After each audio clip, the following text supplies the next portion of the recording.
Hi guys, and welcome back to fuck the shirt, man, and these pants. Ugh.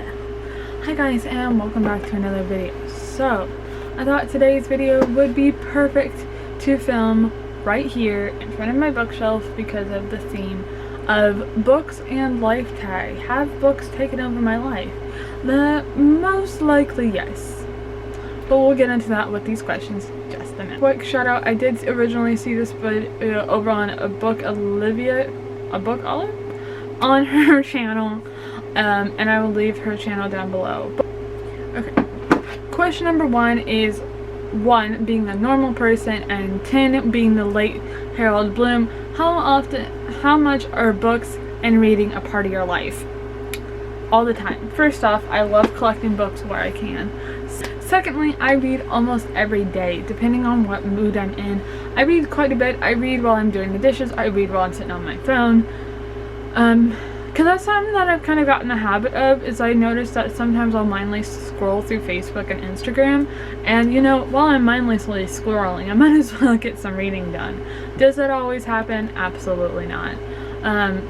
But one of my favorite things to do is to listen to audiobooks, so I'm constantly listening to audiobooks when I'm washing dishes, when I'm doing chores, especially when I'm going on bike rides. I don't know why, but that has become my new favorite thing. Question number 2. Where does your personal library stand in your life right now? Do you have more books than ever? Do you have fewer books than ever? Where does your personal library stand? My personal library stands that I have about half the books that I used to.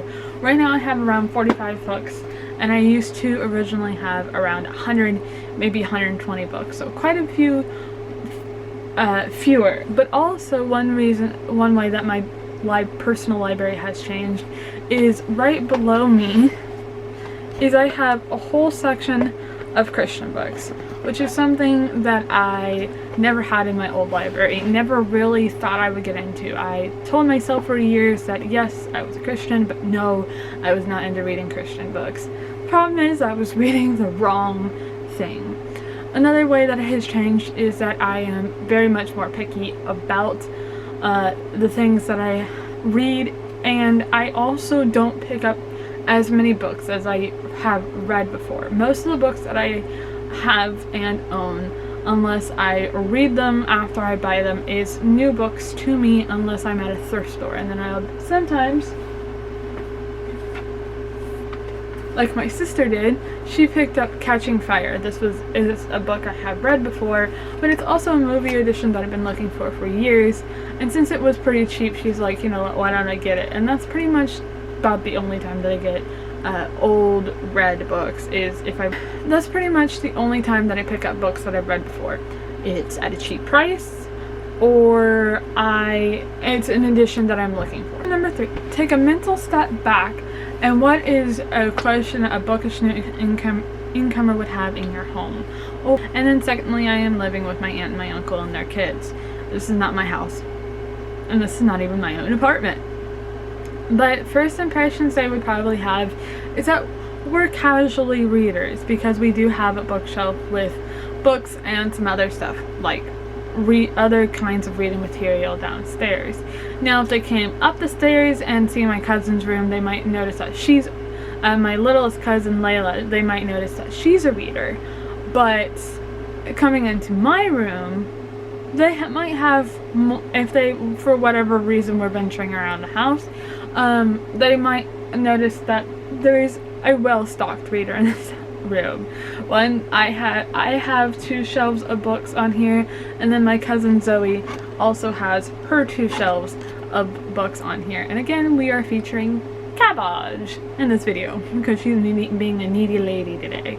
Number 4, how often, if ever, do you reorganize your bookshelf? I normally don't ever reorganize my bookshelf, which sounds like a bad thing, but the thing is that I currently own very few books compared to what I used to, and also I did just reorganize it mostly because it was getting to be a mess.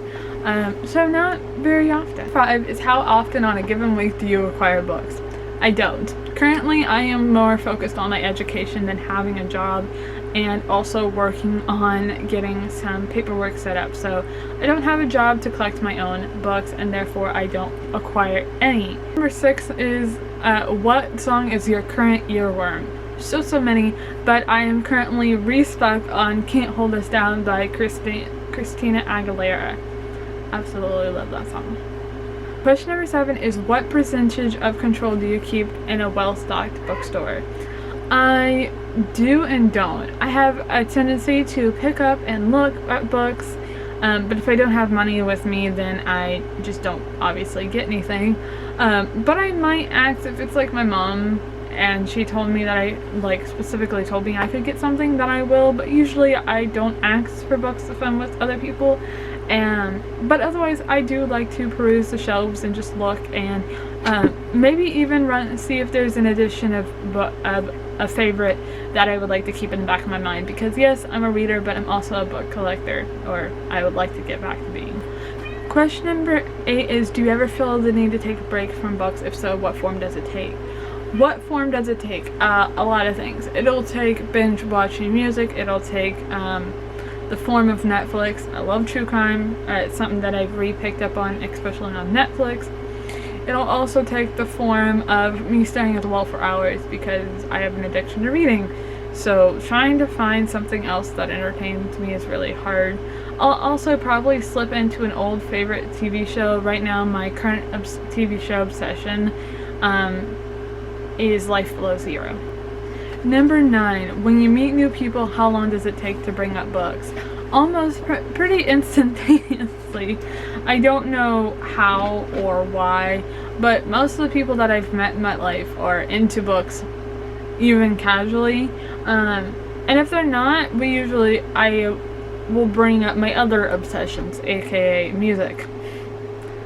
It's either music or books. I don't know why. 10 is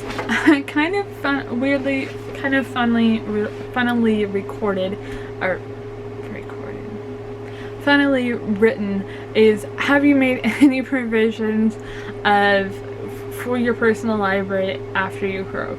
Absolutely not. Number 1, I am pretty young, so I would like not to think about me dying anytime soon. I think one of my worst fears is a child having to bury their parent. And I don't want to think about it. But also, I would like to think that I'm going to live a while because my TBR is huge and I just don't want to think about it. Yeah, no. Number 11, are you known among your friends and family as probably having a weird and probably unhealthy relationship with reading around your relationship with books? Absolutely. Absolutely 100%. One of my favorite things, my cousins love to joke about it, that I am constantly reading.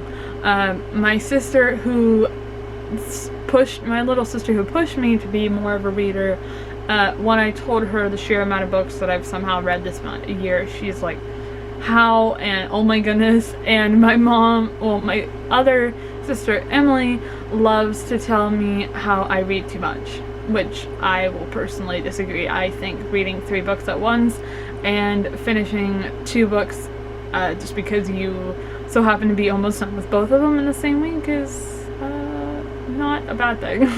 It sounds like a bad thing, but it all makes sense in my head. And yeah, so it is a thing amongst my friends and family. As far as my friends, I get teased about it. As far as my friends, I do get teased about it. One of my friends, Fable, is very obsessed with books just like I am, and my other friend will personally feed into my obsession. So yeah. And then so 2 friends that are obsessed, also obsessed with books. 1 friend that will feed into it, 1 that will drag me outside anytime. Just to make sure that I see some daylight, even though I'm a creature of the dark. So there's that. But yeah, so that is pretty much the books and life tag. Have books taken over my life? Absolutely. Do I read way too many books at once? Yep. Do I sometimes burn out very quickly on reading because I read a lot? Absolutely. Am I still shocked that I have read 120 books already this year? Yup. I think we're at 122 at this point. And that's not to brag. If you have read 1 book, 10 books, no books. It's whatever makes me happy. What makes me happy is constantly having an audiobook on, which is mostly the way I read, because I struggle to sit down and read. And even when I get myself retrained, I still struggle to sit down and have the attention span to read and or not flip things where they don't belong. So that's great. Yeah, and other than that, I don't have anything to add to this video. I hope you guys enjoyed this quick video. Whenever it goes, enjoy this video whenever it does go up, as I have recorded multiple videos at once. So either happy Friday or happy Monday, depending on which day this goes up. Until the next one, I hope you all have a great day, great night. Don't forget that you're an amazing person and you are needed. I will see you all in the next one soon. I do plan on posting Monday, Wednesdays, and Fridays, but sometimes, depending on the week, it might be Monday and Fridays. Let's all hope that I can stick to that schedule, and I will stay on that schedule. And if you'd like to hear from me more often, follow me on Twitter at Melissa Rose, Instagram also at Melissa Rose, my photography channel at my photography Instagram at Melissa Ham Photography. And until the next one, I will see you all very soon. Bye.